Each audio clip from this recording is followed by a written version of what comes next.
Chair মানুষের বসার কাজে লাগলেও হরমুজ আলীর জীবনে চেয়ারের গুরুত্ব অন্যরকম। হতদরিদ্র প্রবীণ এই মানুষটির জীবনে চেয়ার না থাকলে তিনি এক মুহূর্তও চলতে পারবেন না। ঘরে সারাদিন শুয়ে বসে থাকারও ফুসরত নেই, বাজারেও যেতে হয় চেয়ারে ভর করে। এখন এই প্লাস্টিকের চেয়ারটি হয়ে উঠেছে তার জীবন। বাচ্চারা তো খাওয়ার আগে বাজার আইসি কইলাম আমাদের পাঁজরের হাড় ভাঙা, চিকিৎসা করানোর সাধ্য নেই, তবুও থেমে নেই তার জীবন সংগ্রাম। ক্রাচ কিংবা হুইল চেয়ার কেনার সাধ্য না থাকায় পুরনো একটি প্লাস্টিকের চেয়ারে ভর দিয়েই প্রতিদিন এভাবে ধীরে ধীরে হাঁটছেন হরমুজ আলী। বয়স 60-এর বেশি, শরীর ভাঙাচোরা, তবুও জীবনের প্রয়োজনে তাকে এভাবেই পথ চলতে হয়।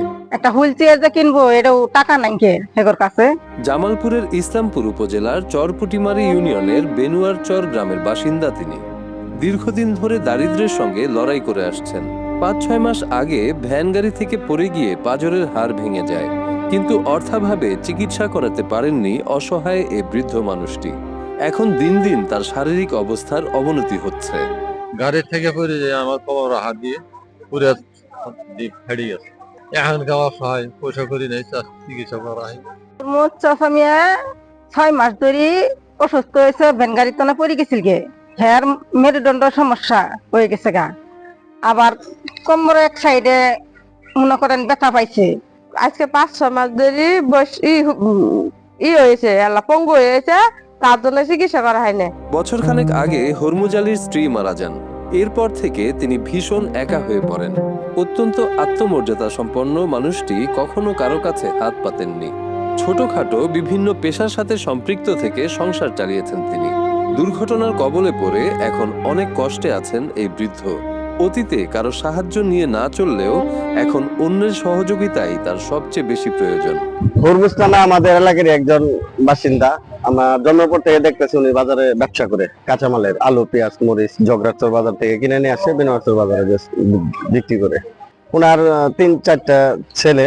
যাই হোক, বৃদ্ধ হয়ে গেছে তো, বউটো নাই, নিজেই রান্না বান্না করে কষ্ট করে খাইলো। দেখলাম হঠাৎ করে উনি অ্যাক্সিডেন্ট হয়ে খুব গুরুতর একটা আহত হয়েছে। আপনার মাজায় ব্যথা পাইছে, কোমরের পায়ের হাড় ভাঙছে। চিকিৎসা করার মতন ওরকম ব্যবস্থা নাই। দাম্পত্য জীবনে হরমুজ আলীর 3 ছেলে রয়েছেন, তবে হতদরিদ্র পিতার দরিদ্র 3 সন্তান নিজেরাই নিজেদের সংসার চালাতে হিমশিম খাচ্ছেন। বৃদ্ধ অসহায় বাবাকে সহযোগিতা করার মতো সামর্থ্য তাদের নেই। ছেলেরা আছে, ওনারা নিজেরা চলতে পারে না, বাবারে কি দেখবো। আমি সরকারকে আহ্বান করতেছি যে সরকারের পক্ষ থেকে যদি ওনাকে একটা সাহায্য সহযোগিতা করতো, তাহলে হয়তো ওনার চিকিৎসাটা হয়তো আমাদের সমাজে উনি আবার পুনরায় ভালোভাবে বেঁচে থাকবে।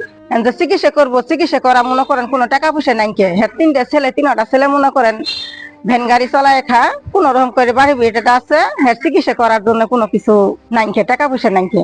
দুবেলা ভাত জোগাড় করাই যেখানে তার জন্য এখন দুঃসাধ্য, সেখানে নিজের চিকিৎসা করাও বিলাসিতা। আর একজোড়া ক্রাচ কিংবা হুইল চেয়ার তার জীবনে শুধুই যেন স্বপ্ন।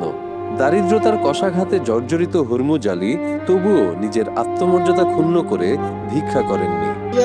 এমন একজন অসহায়, তার কাছে ঠেঙ্গে কিনা পর্যন্ত টেহা নাই।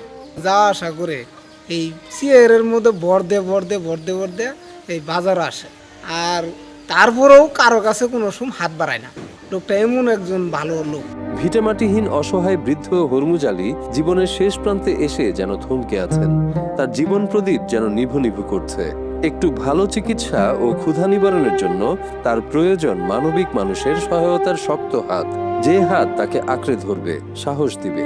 আর্থিক অবস্থা তেমন কিছু নাই, তাই হোক নিজের থাকার জায়গাটা ভালোভাবে তার নাই। আমি খুব অসহায়। আমি আগে টুকি জুগি আল্লাহ ব্যবসা তৈরি খাইছি, এখন আমার জমিনও নাই, বাড়ি ঘরও নাই। স্থানীয় ইউনিয়ন পরিষদ তাকে বয়স্ক ভাতার আওতায় আনলেও তা দিয়ে জীবন চালানো কোনোভাবেই সম্ভব নয়। তাই সরকারি সহযোগিতা কামনা করেন স্থানীয় ইউনিয়ন পরিষদের চেয়ারম্যান শামসুজ্জামান সুরুজ মাস্টার। প্রতিবেশীরাও একই কথা বলছেন। আমার এলাকার মৃত বাজপাইতে ছেলে হলুদ পাইতে খুবই অসহায় ও গরিব, তাকে সরকার থেকে কোনো সাহায্য সহযোগিতা করে আমি তার জন্য সরকার পক্ষে সহযোগিতা কামনা করি। আশা করি সরকার যেন কিছু তার জন্য সাহায্য করে। হেরে যদি মনে করেন একটু চিকিৎসা করার জন্য আপনারা একটু সহযোগিতা করতেন, একটু ভালো হইতো। দুর্ভাগ্য যাকে চারপাশ থেকে ধরে রেখেছে, সেই অসহায় বৃদ্ধ হরমুজ আলীর কষ্ট কি মৃত্যু ছাড়া লাঘব হবে না? কেউ কি এই অসহায় মানুষকে তার দুর্দশা থেকে টেনে তুলে সুদিন দেখাতে পারবে না? নাকি এই প্লাস্টিকের চেয়ারই হয়ে যাবে তার চলার সম্বল? আমি এই অবস্থায় আছি, কি কুমার দোষের দোয়ায় আপনার দোয়া আশীর্বাদ বুঝে গেলে একটু সহায়তা করতো, তাহলে উপায় থাকতো, আমার কিছু নাই।